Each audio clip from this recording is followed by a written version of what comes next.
오늘 또 우리 주님의 은혜 가운데서 정말 주님의 은혜를 사모하고 이처럼 예배 가운데 모인 우리 사랑하는 모든 성도님들을 우리 주님께서 특별히 사랑하시고 귀한 은혜를 베풀어 주실 줄 믿습니다.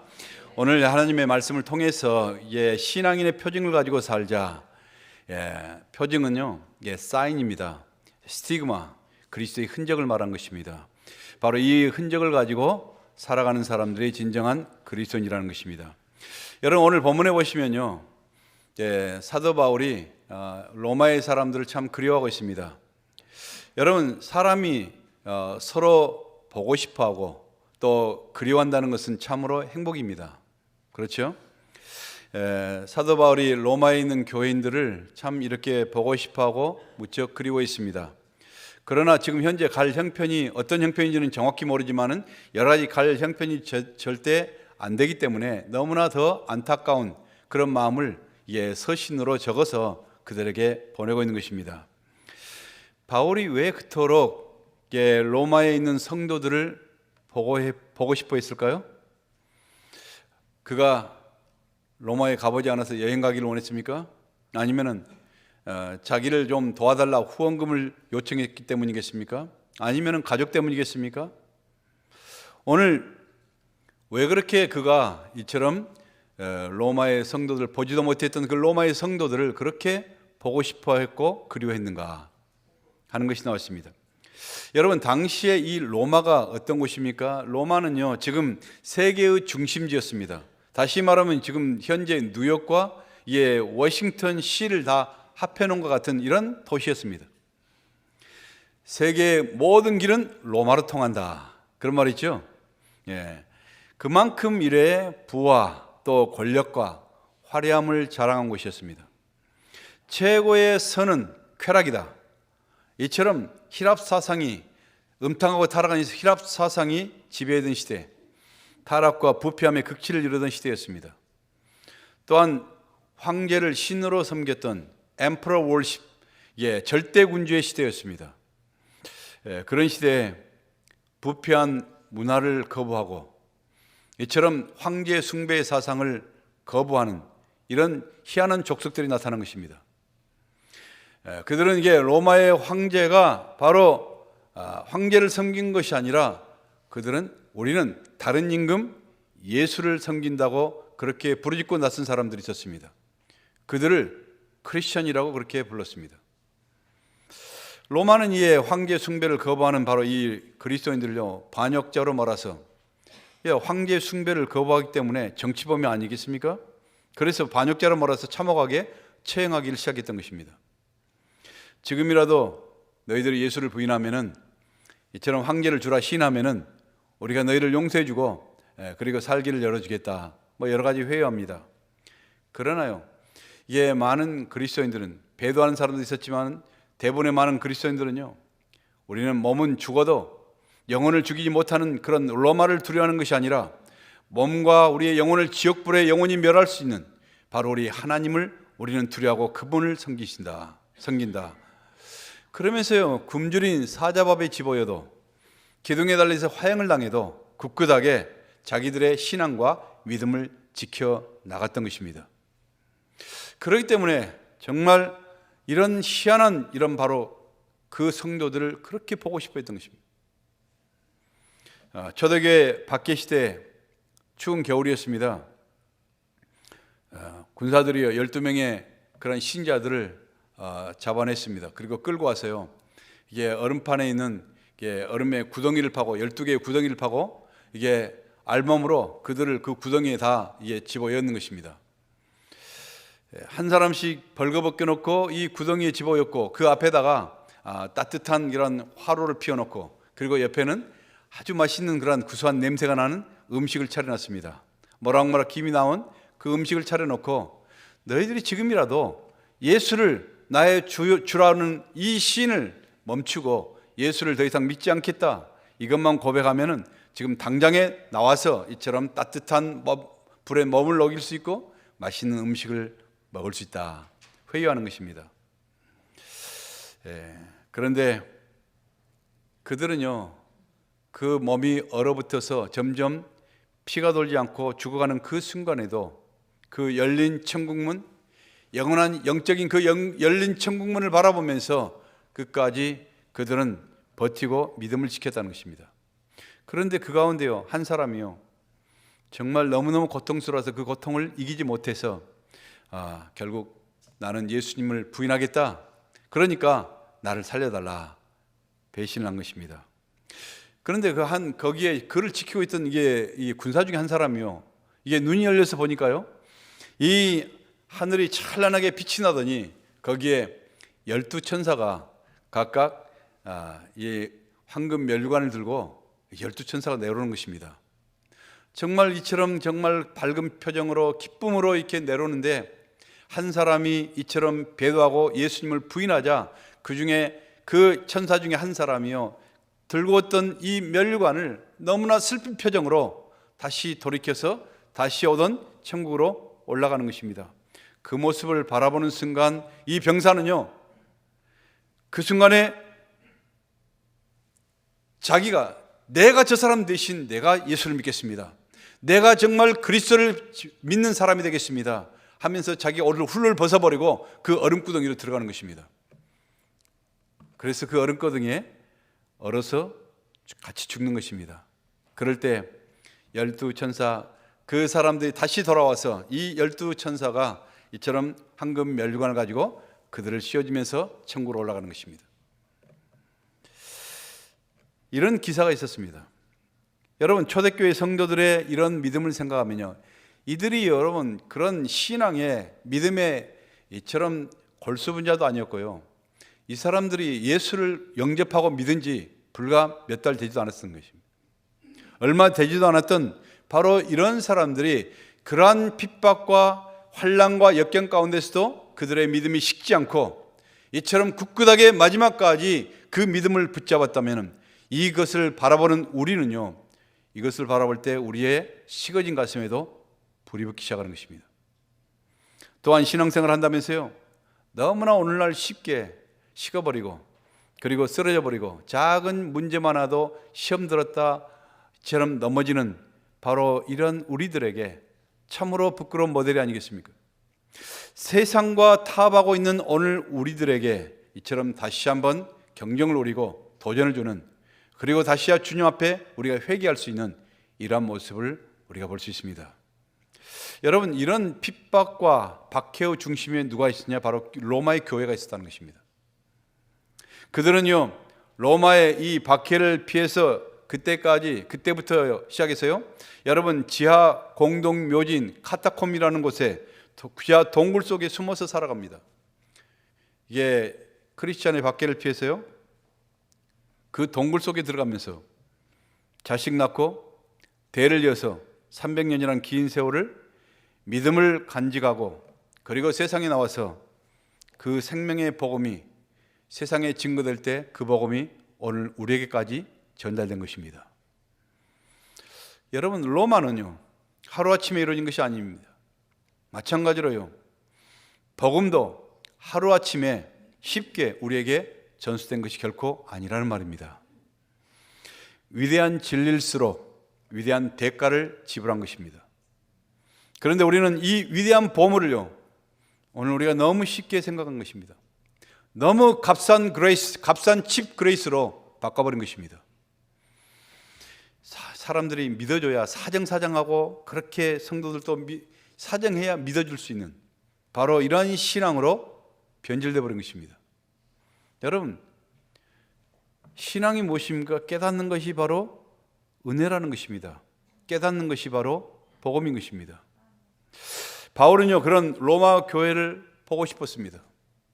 자기가 지금 보지도 못했던 이런 신앙인들, 바로 이 고난과 핍박 가운데서도 굳굳하게 믿음을 지켰던 그 사람들이 오늘 우리처럼 이처럼 신학이 발달됐습니까?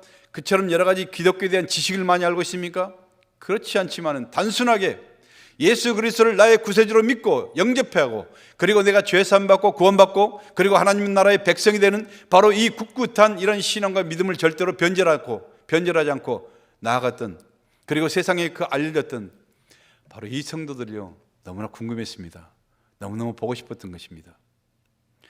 복음에 대한 아름다운 소문이 온 세상에 퍼지게 만들었던 로마의 성도들이여 너무나 감사하고 그리고 너무나 그리웠고 보고 싶었던 것입니다. 그래서 만나고 싶어 했어요. 여러분, 그래서 만나서 어떻다는 것입니까? 그가 그렇게 그 성도들을 만나고 싶어 했던 그 이유가 무엇일까? 오늘 몇 가지가 오늘 말씀드린데요, 우리가 이걸 통해서 우리도 하나님의 놀라운 은혜가 우리 가운데 있기를 바랍니다. 그가 그렇게 이 로마의 성도들을 만나고 싶어 했던 이유가 뭔가? 오늘 이게 11절에 보니까요, 11절에 보니까 내가 너희 보기를 간절히 원하는 것은 어떤 신령한 은사를 너에게 나눠주어 너희를 경고케 하려 함이라. 바울은요, 그들을 그렇게 만나고 싶었던 것은 뭔가를 받기 위한 것이 아니라, 받기를 원했던 것이 아니라 신령한 그런 은사를 그들에게 나눠주고 싶었던 것입니다. 신령한 은사가 뭡니까? 자신이 체험했던 그런 놀라운 하나님의 복, 세상 사람들이 도저히 이해할 수 없었던, 세상 사람들은 상상도 할 수 없는 이런 하나님 나라의 신령한 복을 나누고 싶어서, 그들에게 나누어주고 싶어서, 그래서 그들이 정말 견고하게 마지막까지 이처럼 여러 가지 흔들리는 여러 가지 환난과 역경 가운데서도 굳굳하게 끝까지 견뎌나갈 수 있는 이러한 견고한 믿음을 갖는 사람이 될 수 있도록 그들에게 나눠주고 싶어한, 바로 이 예레미야의 뜨거운 심정으로 그들을 만나고 싶었던 것입니다. 여러분, 우리 신앙은요, 구원의 지식이 필요합니다. 여러분이 그래서 부지런히 지금 말씀 통독도 하고 여러 가지를 통해서 말씀을 읽고 또 배우기도 하고 훈련도 받습니다. 왜냐하면 여러분 그 지식을, 그리고 여러분이 아는 만큼 여러분은 보게 되어 있습니다. 아는 만큼 여러분은 깊어지게 되어 있습니다. 그런데요, 그 지식만이 신앙이 아니에요. 여러분, 그 지식이 여러분의 인생의 체험이 되어서 이처럼 내 삶으로 녹여졌을 때, 그때가 진짜 우리는 신앙이라고 말하는 것입니다. 하고한 날 은혜로운 남의 간증만 듣고, 아, 내가 은혜 받았다, 도전 받았다, 내가 정말 가슴이 뜨거워졌다, 이런 소리만 할 것이 아니라, 여러분, 내가 직접 체험한 예수, 내가 체험했던 바로 하나님의 은혜, 내가 체험한 하나님의 말씀, 내가 체험한 하나님의 능력을 나누어주고 증거하는 사람, 이런 사람들이 진정으로 은혜의 사람이요 믿음의 사람이라는 것입니다. 바울이 그토록 그들에게 나눠주고 싶어 했던 것이 뭐예요? 바로 신령한 은사라는 것입니다. 여러분, 이게 신령한 은사가 뭡니까? 여러분, 신령한 은사가요, 여러 가지 병을 고치고 그리고 방언을 하고 귀신을 쫓아내는 여러 가지 눈에 보이는 이런 특별한 이런 은사도 있겠지만은, 그러나 여러분, 지금 이게 모든 신앙의 박해 가운데서 여러분에게 신앙을 유지하기 위해서 내가 죽느냐 사느냐 하는 사람들, 그 사람들에게는 그것보다 더 필요한 게 뭐예요? 이 고난을 극복할 수 있는 그런 영적인 능력, 여러분, 악한 권세를 대항할 수 있는 능력, 죽은 생명을 살릴 수 있는 능력, 쓰러진 영혼을 다시 일으키는 이런 강력한 능력, 바로 이 신령한 은사, 이것을 나눠주고 싶었던 것입니다. 자신의 몸으로 체험이 되었고 삶으로 증명된 바로 하나님의 능력인 피 묻은 십자가의 그 복음을 전해주고 나눠주어서 그들이 이 고난의 세월에 이 핍박의 시대를 이기고 영원한 소망을 가지고 살아갈 수 있도록 그들을 다시 강건하게 만들어주고 싶다는 것입니다. 여러분, 세상은요, 이것이건 저것이건 나누기를 그렇게 좋아하지 않습니다. 우리는 경쟁시대에 살고 있습니다. 그래서요, 현대인들은 더더욱 이게 자기 것을 남에게 나눠줄 것을 별로 원하지 않아요. 나에게 주어진 이런 파이가 하나가 있으면요, 이 파이를 갈라가지고 많은 사람에게 나눠주면 나눠줄수록 내 몫이 적어지잖아요. 그렇죠? 그렇기 때문에 이처럼 내 몫이 적어지기 때문에 내가 나누기를 원치 않아요. 여러분, 이런 파이 멘탈리티를 벗어나지 못한다면요, 우리는 결단코, 여러분, 이 파이 멘탈리티를 가지고 살아가기 때문에 지금은요, 여러분께 내가 내 것을 나눠주지도 않고, 그리고 나누지도 않고 내 파이 내가 먹겠다, 이처럼 하다 보니까 점점 개인주의가 되고 그리고 극단적인 개인주의가 되는 것입니다. 그런데요, 내가 이 파의 멘탈리티를 벗어나기 전까지는요, 우리는 진정한 복음의 사람, 그리스도의 사람이 될 수 없다는 것입니다. 이 2살 먹은 게 한 2살 먹은 게 어린 아이가요, 이 복도에서 맛있게 뭐 양속에 쿠키를 두고 핥아먹고 막 이렇게 막 하고 있어요. 그래서 제가 가서 아주 엄청 부드럽게 이게 또 놀랄까 봐서 이게 사랑스러운 목소리로 제가 아이에게 네 그렇게 맛있는 쿠키 목사님 하나 줄래? 그 말을 딱 듣는 순간 이 아이가 눈빛이 싹 변하면서 얼마나 이게 마음에 갈등을 하는지 눈동자가 왔다 갔다 하면서 이게 이 사람에게 지금 내가 어떻게 이 반응을 해야 되지? 막 하는 막 그러면서 할 수 없이 울상을 하면서 쿠키를 이렇게 겨우 뻗어가지고 제 입에다 대는 순간에 입에다 홀딱 집어해가지고 자기 입에다 다 털어여 버린 것입니다. 인간은 본질적으로 이기적인 것이 증명되는 그런 순간이었습니다. 그 아이가 누지바인지는 다음에 밝혀주게요. 사람은요, 갓난아이 때부터 나누는 것을 별로 좋아하지 않아요. 여러분, 이게 아이 하나 있는 집에 그렇게 이 아이가 처음 태어나니까요, 첫 아이를 얼마나 사랑스럽고 그처럼 뭐 쓸고 닦고 그냥 안고 혹시 부르면 날아갈세라 뭐 이렇게 하는 거예요. 우리 아들도 보니까 딸 하나 나가지고 얼마나 이게 뭐 세상에 최고는 다 주고 뭐 아무튼 너무너무 사랑해서 사랑이 퐁 빠질 것 같아 보니까. 근데 이제 그 다음에 애를 임신했거든요. 5월달에 나오거든요. 그때부터 비극이 시작되는 것입니다. 이 아이의 삶의 전성기는 지나가고 드디어 경쟁자가 나타난 것입니다. 그래서 그때부터요, 이 경쟁자와 함께 같이 살기 위해서 얼마나 심각한 그런 불안감과 그리고 절망감을 느끼는지. 애들이 막 변하잖아요. 그때부터 고통하잖아요. 그런데요, 여러분, 믿음이 무엇이겠습니까? 죄악된 우리의 이런 본성, 이 본성을 거스리는 것이 바로 믿음이라는 것입니다. 그래서 여러분, 우리가 믿는다는 것은요, 우리의 본성을 거스리고 체질을 거스르겠다는 것입니다. 여러분, 내가 이 땅의 사람으로서 하나님 나라의 백성이 된다는 것은요, 내 본성을 거스리고 내 체질을 거스려서 내 인생을 바꾸겠다 하는 것입니다. 내가 보는 관점이 달라지고요, 여러분 구원의 복음으로, 십자가의 복음으로 내 능력과 내 체질이 달라지게 만드는 것입니다. 성도는요, 그래서 본성이 맞지 않는, 나눠줘야 하는 사람들입니다.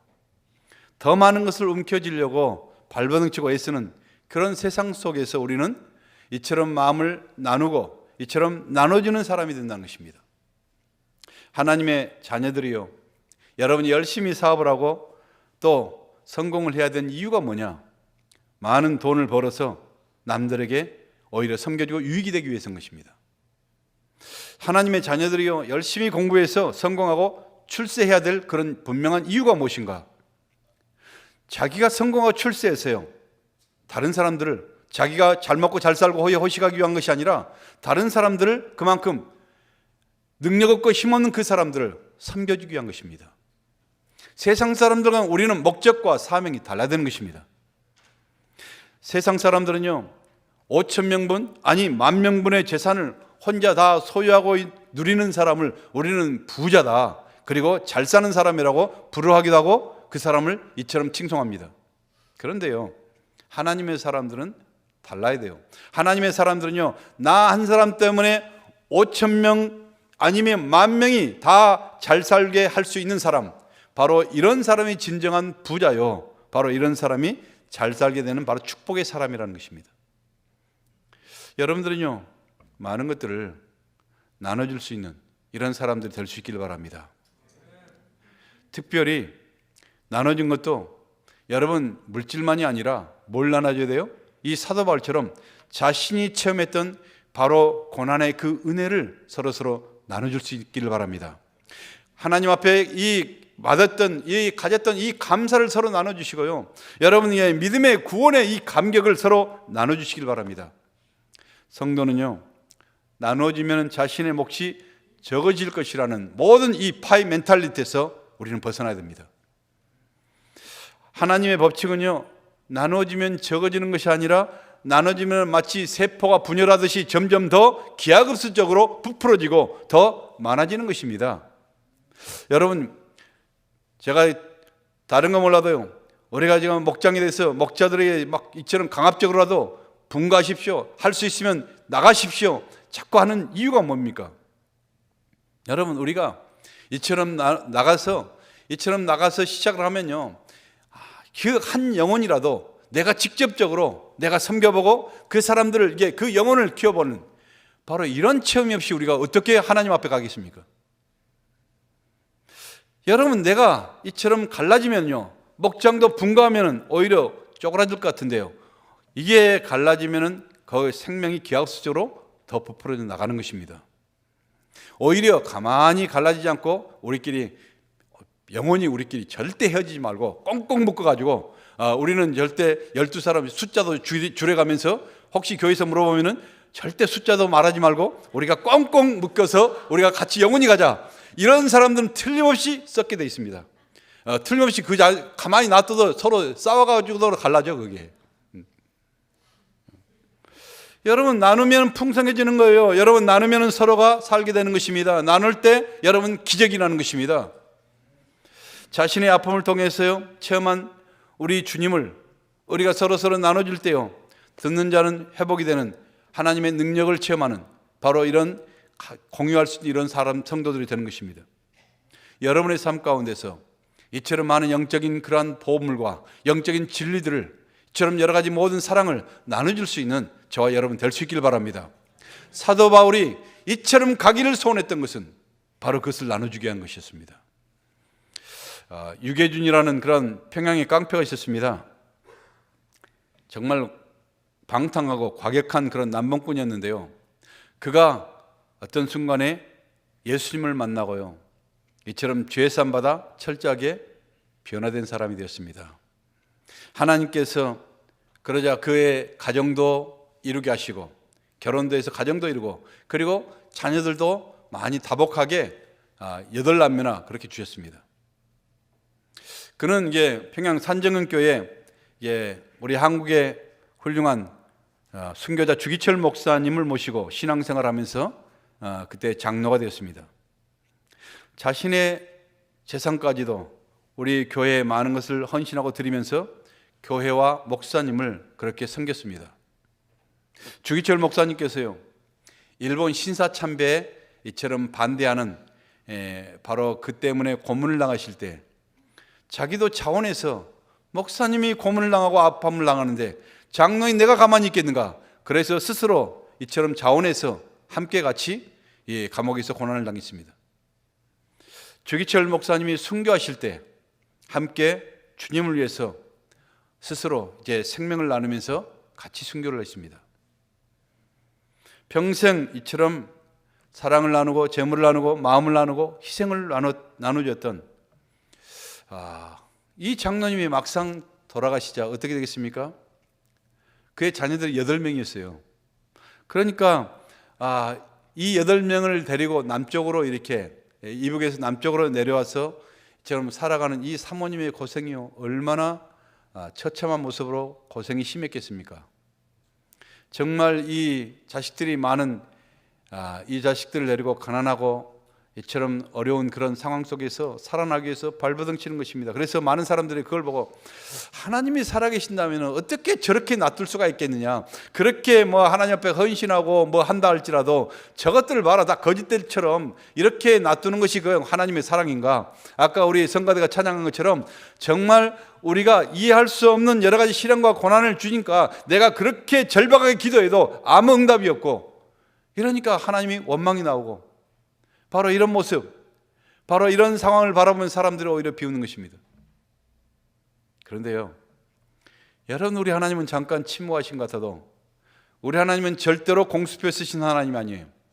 하나님의 약속을 결코 어기신 하나님이 아니십니다. 하나님은 이처럼 하나님을 찾고 찾는 자를 하나님 만나주시겠다는 것입니다. 그래서 하나님께서 이처럼 측은하게 여기시고 그들을 사랑하시고 보호하시는데요, 그 남아있는 하나님께서 그 자녀들을 축복하시고 그 사모님을 축복하십니다. 그래서 그 이후에 쭉 역사를 보니까요, 1970년도 그분들의 자손들의 통계를 보니까요, 유계준 장로님의 8남매를 통해서 그 가정에 박사만 153명, 장로가 30명, 첫째 아들, 둘째 아들, 셋째, 다섯째, 여섯째, 그 장로님의 아들들은 모두가 신앙 좋은 의학 박사들이었고요, 사남은 서울대학교 총장을 지냈고, 7번째 딸은 종합병원 원장이 되었고, 8번째 딸은 미국 생화연구소의 박사였고, 그리고 사위는 부총리였습니다. 한 사람이 주님 앞에서 자기의 인생과 자기의 신앙과 자기의 믿음과 자기의 구원의 고백을 나누는 순간에 그런 인생을 살자 하나님께서는 그의 믿음을 통해서 계속 복이 흘러 넘쳐가는 그러한 축복된 가문을 일으키신 것입니다. 저는 우리 성도들도 이런 복을 받기를 간절히 소원한 것입니다. 당대에 나 때만 반짝하고 나 때만 잘 살아가지고 이처럼 먹고 누리고 이렇게 내 인생이 정말 축복의 인생이라 이런 소리 하는 것이 아니라 내 후손들까지 이런 하나님의 은혜의 복, 축복의 복을 계속 받고 나갈 수 있는 믿음의 가문을 일으킬 수 있는 바로 이런 인생들을 살아갈 수 있기를 간절히 소원한 것입니다. 또한 이게 바울이 그렇게 로마의 교인 성도들을 보고 싶어하는 이유는요, 이처럼 뭔가를 신령한 은혜를 나눠줄 뿐만 아니라 12절에 보니까요, 12절 한번 읽어보실까요? 이는 시작, 이는 곧 내가 너희 가운데 너희와 나의 믿음으로 말미암아 피차 아니함을 얻으려 함이라. 서로 피차, 서로 간에 아니함, 위로를 주기 위해서, 위로를 주고 받기 위해서 내가 너희들을 꼭 보러 가야 되겠다, 보고 싶다는 것입니다. 사람들은요, 우리는 모두가 위로가 필요합니다. 여러분, 우리는 정말 하나님 앞에서 하나님의 위로도 필요하지만요, 우리는 인간들이기 때문에 우리 옆에 성도들의, 우리 사람들의 위로도 우리는 반드시 필요한 것입니다. 너무 고고해서 믿음 좋다고 나는 사람들은 필요 없고 나는 오직 하나님의 위로만 있으면 된다, 아니에요. 그것은 좋은 바른 신앙이 아닙니다. 여러분, 하나님의 위로가 필요하고 하나님의 위로를 받은 사람은 반드시 다른 사람들을 위로하고 서로 위로받고 줄 수 있는 바로 이런 사람이 되는 것입니다.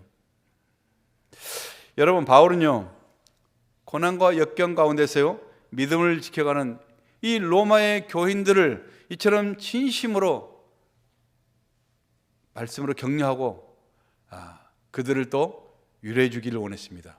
그런가 하면요, 그들을 통해서 자신도 정말 은혜를, 그 위로를 받고 싶어 했습니다. 바울이라고 고통이 없어요? 바울이라고 상처가 없어요? 바울같이 상처가 많고 바울같이 아파하고 바울같이 힘들었던 이 목회가 어디 있었습니까? 자기도 위로를 받고 싶어요. 그 고난의 성도들과 함께 동질감을 느끼고 나도 복음을 주고 너도 당신들의 그 모습을 보면서 나도 위로받기를 원한다. 저는 이제 목회자로서 설교합니다. 어떨 때는 눈만 뜨면 이게 계속 설교하고, 이 설교하면서 가장 큰 힘과 가장 큰 위로와 격려를 받고 느낄 때가 언제일 것 같습니까? 제가 이게 설교할 때 함께 같이 아멘, 아멘으로 적극적으로 반응하고 호응할 때 그 아멘을 통해서 말씀을 내가 주고받습니다. 서로 대화한 것입니다. 아멘이라는 것은 맞습니다. 내 말이 바로 그 말입니다. 이런 말들이 다 포함돼서 아멘으로 얘기하는 것입니다.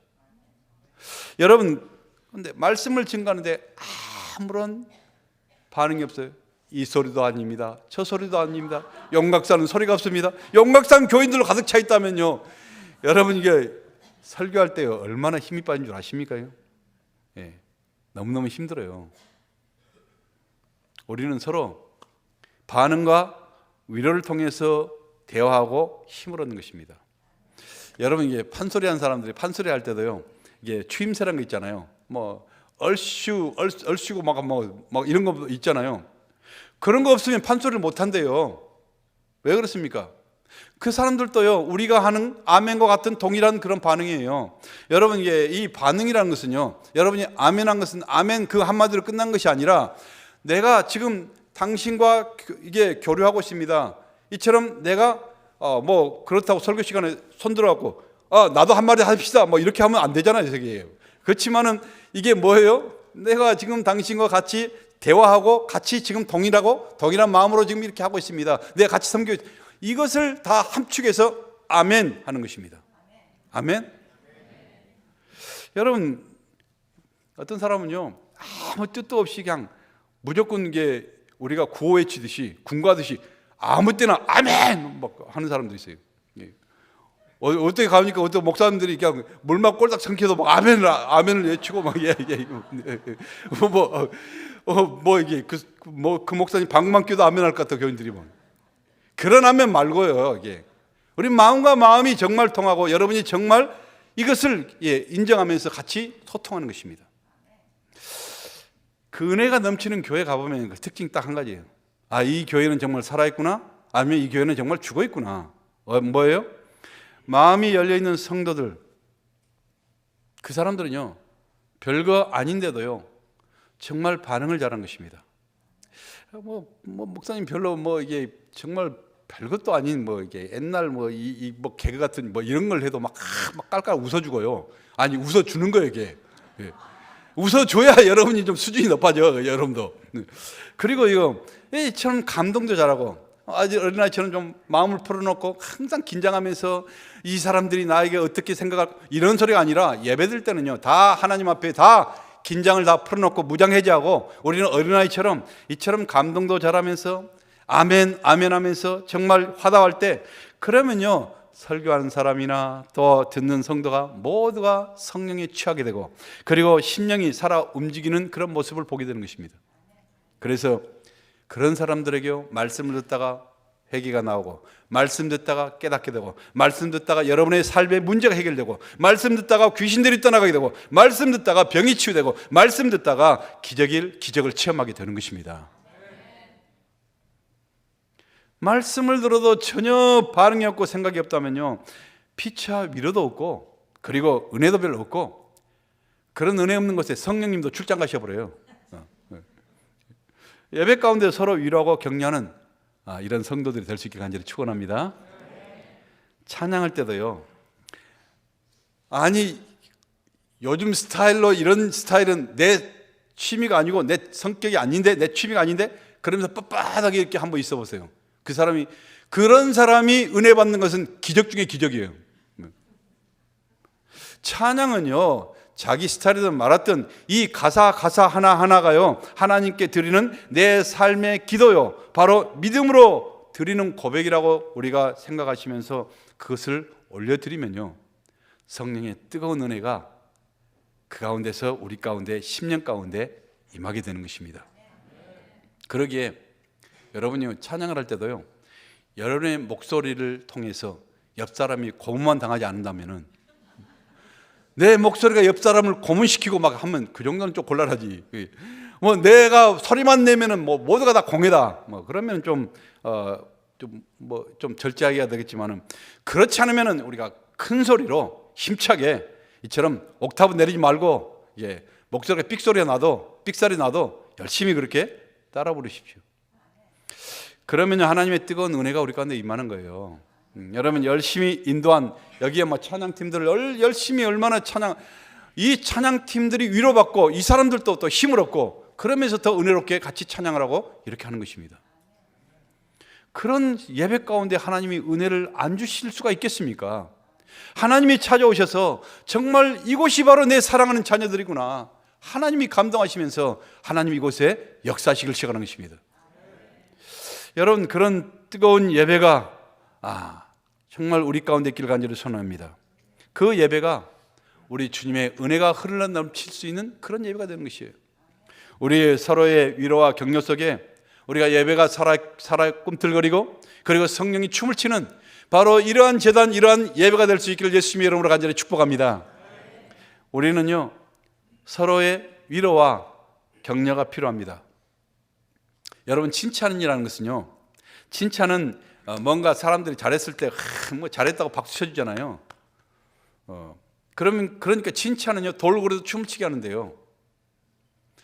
근데 칭찬 받을 것이 별로 없는 우리는요 맨날 이게 얼마나 실패하고 때로는 넘어지고 뭐 나같이 나는 실수를 해도 너무 담대하게 실수를 해. 왜냐하면 실수를 한 줄도 몰라 내가요. 뭐 이런 사람들에게 필요한 것이 뭐 칭찬이겠습니까? 아니 위로예요, 위로. 이런 사람들에게 격려가 필요한 것입니다. 나는 전혀 실수도 없고 나는 완벽한 사람이고 막 이런 사람들이야 뭐 칭찬만 있겠지만은 우리 같은 사람 평범한 사람들은요 칭찬보다는 위로가 더 필요한 사람들이에요. 더 격려가 더 필요한 사람들입니다. 그렇기 때문에요 여러분께 우리 같이 넘어지고 쉽게 쓰러지는 바로 이런 사람들에게 그들에게 힘을 주고 그들을 세워줄 수 있는 바로 위로와 격려가 우리에게는 필요하단 말입니다. 우리 예수님은요 칭찬을 잘하셨습니다. 그러나 격려와 위로는 더 잘하셨습니다. 그 칭찬과 격려가 우리를 살아나게 하는 것이잖아요. 우리 모두는요 서로가 위로가 필요합니다. 우리 서로가 격려가 필요합니다. 간단한 이 한마디에 그 한마디가 위로가 될 수 있어요. 여러분의 표정 하나가도 서로를 위로할 수 있습니다. 따뜻한 그 미소 하나에 우리의 많은 사람들이 경직되었고 이처럼 굳어버렸던 마음을 풀게 할 수도 있습니다. 다정스러운 그런 인사 한마디에 여러분 서로가 격려를 받고 힘을 얻을 수 있습니다. 바울처럼 멀리 가서 로마까지 가서 성도들을 위로하고 격려할 수는 없지만은 오늘 멀리 가서 이방 사람 그렇게 힘을 주고 격려하고 그 사람들 전도할 수는 없다 할지라도 오늘 내 주위에 내 사랑하는 가족부터 내 사랑하는 우리 성도들부터 이처럼 서로를 위로하고 격려할 수 있는 이런 믿음의 성도들이 될 수 있기를 간절히 축복합니다. 그리고 이게 바울이 로마에 가고 싶었던 마지막 이유가 무엇이었는가? 오늘 13절을 보니까요 형제들아 내가 여러 번 너희에게 가고자 한 것을 너희가 모르기를 원치 아니하느니 이는 너희 중에 다른 이방인 중에서와 같이 뭐를 맺게? 열매를 맺게 하려 합니다. 내가 너희들에게 열매를 맺게 하고 싶어서 간다는 것입니다. 나도 열매를 맺고 싶다는 것입니다. 무슨 열매요? 로마에서도 내가 아덴에서처럼 고린도에서처럼 데살로니가에서처럼 빌립보에서처럼 이처럼 이방인들에게 내가 많은 사람들을 전도해서 이처럼 구원의 열매, 은혜의 열매, 복음의 열매, 믿음의 열매, 성령의 열매를 맺기를 그렇게 원한다는 것입니다. 주님께서 성도들에게 원하신 것은요 뭐겠습니까? 결국은 열매입니다. 열매, 요한복음 15장에 우리 예수님께서 말씀하시죠. 물은 내게 붙어있어 열매를 맺지 아니한 가지는요 아버지께서 그것을 제하여 버리시고 물은 열매를 많이 맺는 가지는 더 열매를 맺게 하여 그것을 깨끗게 하려 함이라. 우리의 깨끗함도 열매를 통해서 하는 것입니다. 좋은 나무가 나쁜 나무가 열매를 보고 하는 것입니다. 아무리 잎사귀가 무성하고 탐스럽고 보기 좋아도 화려해도 여러분 그 안에 열매가 없다면요 여러분 예수님께서 저주예요. 예수님께서 슬퍼하시는 것입니다. 여러분 교회가요 정말 구름대처럼 새떼처럼 그렇게 사람들이 많이 모인다 할지라도 그곳에 진짜 하나님이 거둘 수 있는 열매가 없다면 이보다 더 허무하고 이보다 하나님께서 더 이처럼 슬퍼할 일이 뭐가 있겠습니까? 여러분이 열심히 그렇게 장사를 했는데 1년에 계산해 보니까 남는 것이 땡이에요. 그러면 얼마나 허무하겠습니까? 얼마나 예수님이 허무했던지 무화과 열매가 없으니까 그 열매를 그냥 지나간 것이 아니라 저주를 해버려요. 아예 너는 없어져라 그냥. 아주 저주까지 한 것이 얼마나 예수님이 그런 이게 서운한 마음을 표현한 것이죠. 무화과 나무를 저주했겠습니까? 바로 우리에게 알으라고 상징적으로 하신 것입니다. 진짜 주님이 찾는 열매가 뭘까요? 진짜 찾는 열매? 영혼밖에 더 있겠습니까? 죽어가는 그 영혼들, 그 영혼에 대한 열매, 바로 이 전도에 대한 열매를 찾기를 원하신다는 것입니다.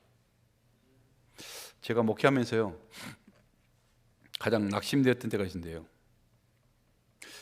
제가 어느 날 우리 하나님께서 정말 이처럼 자격 없고 우리가 정말 하나님 앞에 이게 쓰임받을 수 없는 바로 이러한 인간들을 얘기할 때 제 자신을 통해서 얘기한 겁니다.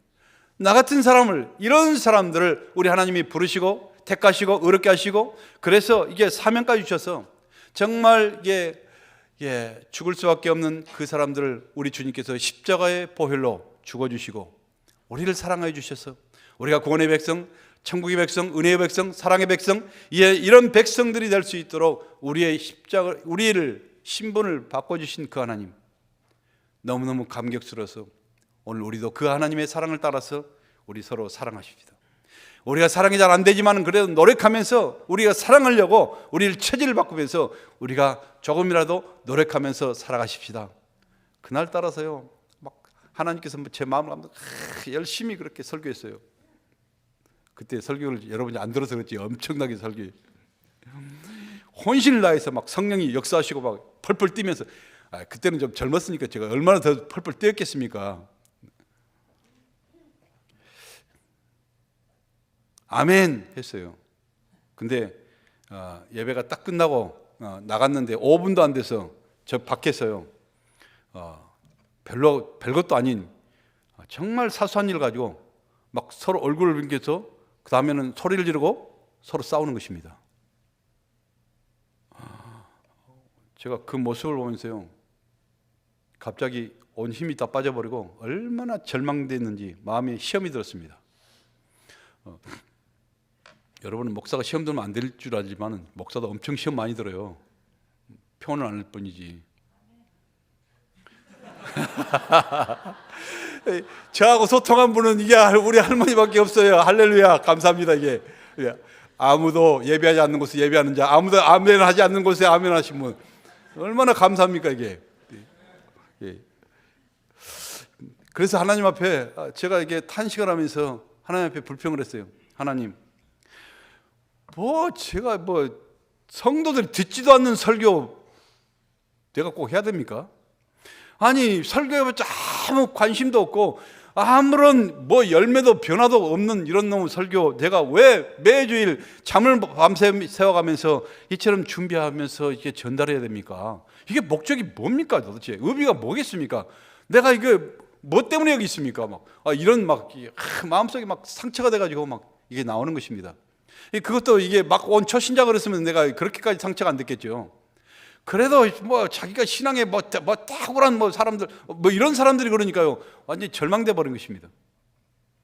내가 지금까지 그렇게 해서 이 사람들은 내 설교에 대해서 아무 능력도 없고 아무 변화도 없고 아무 듣는 것도 없고 관심도 없고 내가 지금 뭐 하고 있습니까? 하나님께 계속 묻었습니다. 근데 하나님은 입을 딱 다무시고 아무 침묵하시면서 아무 느낌도 대답도 안 하셔요. 하나님 좀 너무하십니다. 이럴 때는 좀 이렇게 좀 마음으로도 좀 느낌이라도, 아니면은 성경 구절이라도 이렇게 떠오르게 하시고 이렇게 하실 건데 어떻게 이렇게. 그러면서 제가 이게 과연 내가 진짜로 앞으로 계속 설교를 하면서 내가 이런 목회를 해야 되는가 말아야 되는가 이런 갈등까지 생기면서 심한 그런 회의감이 들었습니다.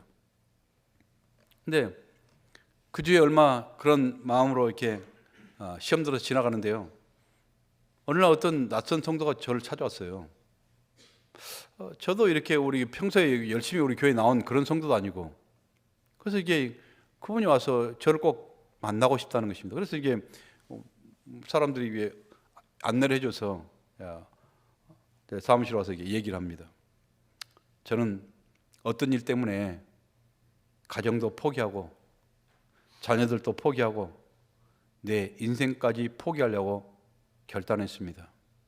그러다가 주일이 돼서 자기도 습관적으로 전혀 생각 없이 교회가 있어서 우리 헤브론교회를 들어왔다는 것입니다. 그래서 예배를 이렇게 참석한 후에 내가 이 예배를 참석하고 그 다음에 비장한 내 인생을 막을 내리겠다 결단을 했다는 것입니다. 그런데요, 그날 하나님께서 목사님의 말씀을 통해서 저에게 강한 도전이 들어왔고, 그리고 정말 깜짝 놀랄 만큼 충격을 받고 그 깨닫게 하셨다는 것입니다. 집에 와서도 그 떨리는 감격과 그 두려움은 계속되었고, 잠을 자도 길을 가도 계속적으로 떠나질 않았고, 그러면서 지금까지 이런 모든 나의 고통과 나의 아픔과 나의 극단적인 이런 모든 생각의 원인이 무엇인가? 다 이유가 나였구나. 사랑이 없이 살아왔던 내 자신의 모습이 쫙 주마등처럼 그렇게 깨닫게 됐다는 것이죠. 그래서 그 이후에 자기는 회개가 나오고 한밤을 계속 통과하면서 그렇게 지냈다는 것입니다. 그날 이후 저는 내 자신도 모르게 정말 달라졌습니다. 정말 이제는 신앙이 뭔가를 믿어지게 됐습니다. 구원이 뭔가를 알게 된 것입니다. 내 영혼이 회복되어 갑니다. 그리고 앞으로 내 가정도 달라질 것을 저는 믿습니다. 저는 오랜 방황 끝에 이제야 구원 얻는 하나님의 생명으로 다시 태어난 것입니다. 눈물을 펑펑 흘려가면서 저한테 고백을 하는 것이, 간증을 하는 것입니다. 여러분, 그 성도를 위해서 했겠습니까? 그 성도를 위해서 하나님께서 그렇게 역사하셨죠. 그러나 하나님께서는요, 정말 낙심 가운데, 그 성도보다 더 동일한 낙심 가운데 있는 저를, 그 상처 많은 이 성도를 한 사람을 보내셔서, 내가 알지도 못한 그 사람을 보내셔서 저를 위로하셨고 격려하셨고 회복시켜 주셨습니다. 저는 그때부터 지금까지 비록 내 능력이 모자라고 사람들이 관심 없고 들어주지 않고 정말 부족하지만은, 그러나 그 가운데서도 하나님께서 타겟을 놓고 그 한 영혼을 사랑하셔서 그 사람들을 듣는 바로 그 길을, 그 심령을 변화시키는 바로 그런 인생들이 있구나. 내 입술을 통해서 구원의 열매를 맺게 하시고 복음의 열매를 맺게 하시고 믿음의 열매와 성령의 열매를 맺게 하시는 바로 이 하나님의 역사가 있구나. 거기에 감사하면서 오늘까지 달려온 것입니다. 때로는 목회를 하다가 한없이 연약해지고 탄식할 때도 많았지만은, 그래도 또 하나의 열매를 맺게 하실 나의 주 나의 하나님을 바라보며 눈물을 닦고 다시 일어나 기회가 주어진 그 순간까지 열심히 말씀을 증거하고 성도들을 훈련시키고 가르치며 구원의 복음을 통하여 성도들을 위로하고 격려하고, 그리고 성도들을 통해서 제가 위로받고 격려하면서 오늘까지 지나가고 있습니다. 주님은 우리 교회 속에 풍성한 열매를 맺게 하여 주실 것을 저는 믿습니다. 주님은 여러분의 가정 속에 풍성한 열매를 맺게 하실 것을 저는 믿습니다. 사랑하는 성도 여러분, 이 한 주간도요, 우리는 그저 지나가는 그런 인생이 아니라 그리스도인의 증표를 가지고, 스티그마를 가지고, 그리스도인의 흔적을 가지고, 여러분 사도 바울처럼 이제 누구든지 나를 괴롭히지 말라, 내 몸에 그리스도의 흔적이 있노라, 바로 이 그리스도의 증표를 가지고 살아갈 수 있는 여러분 되시길 바랍니다. 그 증표는 사도 바울이 말한 것처럼 우리가 서로 나눠주기를 실천하며 살아가는 것입니다. 여러분, 서로 따뜻한 위로와 격려를 내가 실천하면서 살아가는 것입니다. 풍성한 열매를 바라며 열심히 복음을 증거하는 이러한 구원의 백성, 그리스도의 흔적을 가지고 살아갈 수 있는 이런 아름다운 성도들이 되시기를 예수님의 이름으로 간절히 축복합니다.